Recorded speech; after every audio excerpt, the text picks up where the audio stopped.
తింటే గారెలే తినాలి, వింటే భారతం వినాలి అనేది తెలుగు సామెత. మహాభారతం ఎంత గొప్పదో అలాగే గారెలు కూడా ఆరోగ్యకరమైన స్థానిక పోషక విలువలు కలిగిన ఆహారం. ఆరోగ్యానికి ప్రతీక కూడా. అంత గొప్పటి గారెలు. ఇంకా సంక్రాంతికి తప్పనిసరిగా తినాల్సిన పిండి వంట గారెలు. కనుమ నాడు మినుములు తప్పనిసరిగా తినాలని కూడా సామెత ఉంది. గారెలు లేనిది సంక్రాంతి పండగ అవ్వదు కదా. మరి అంత చక్కటి గారెలు ఏ విధంగా చేసుకుంటారో ఈ వీడియోలో చూద్దాం. దీనికి గాను ఒక గ్లాసు మినపప్పు 4 గంటల ముందు నానబెట్టి పెట్టుకోవాలి. దీంట్లో ఒక చెంచాడు బియ్యం, ఒక చెంచాడు మెంతులు వేసుకోవాలి. 4 గంటలు మినపప్పు నానిన తర్వాత అది నీళ్లు పోయకుండా మిక్సీ జార్లో గట్టిగా గ్రైండ్ చేసుకోవాలి.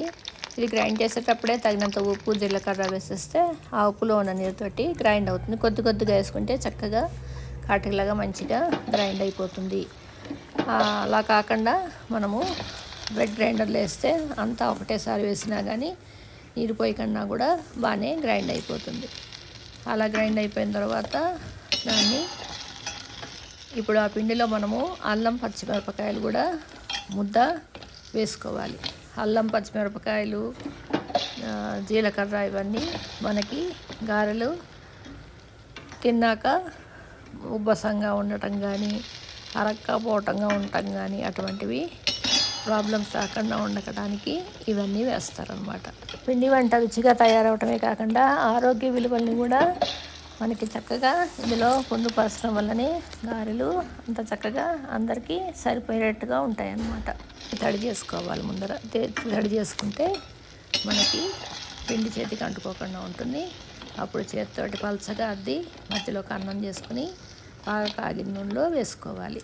ఆ విధంగా చేతి మీద రాని వాళ్ళు అరిటాకు కానీ ప్లాస్టిక్ కాగితం కానీ తీసుకుని దానికి కాస్త నూనె రాసుకొని దానిపైన అద్ది ఆ విధంగా కూడా బాగా కాగిన నూనెలో వేస్తే గారెలు సిద్ధమైపోతాయి. ఒకవైపు బాగా ఎర్రగా కాలిన తర్వాత రెండో వైపు తిప్పుకోవాలి.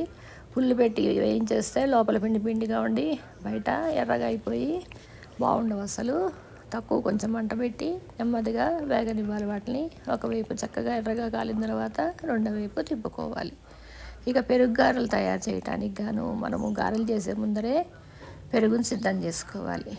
కొంచెం ఎక్కువే పెరుగు తీసుకోవాలి. 1/2 లీటర్ దాకా పెరుగు తీసుకుని చక్కగా దాంట్లో కాస్త నీరు పోసుకుని ఉప్పు, జీలకర్ర వేసుకుని అల్లం, పచ్చిమిరపకాయలు ముద్దేసుకోవాలి. ఇలా పెరుగు సిద్ధం చేసుకున్నాక పోపు కూడా పెట్టుకోవచ్చు. నూనె, మినపప్పు, ఆవాలు, జీలకర్ర, కరివేపాకు కూడా వేసుకుని ఇంగువ పోపు పెట్టి అప్పుడు గారెలు వేసుకున్న తర్వాత ముందుగా గారెలని నీళ్ళల్లో వేయాలి. నీళ్ళల్లో వేస్తే ఏంటంటే మెత్తగా అవుతాయి. అప్పుడు వాటిని పెరుగులో వేయాలి.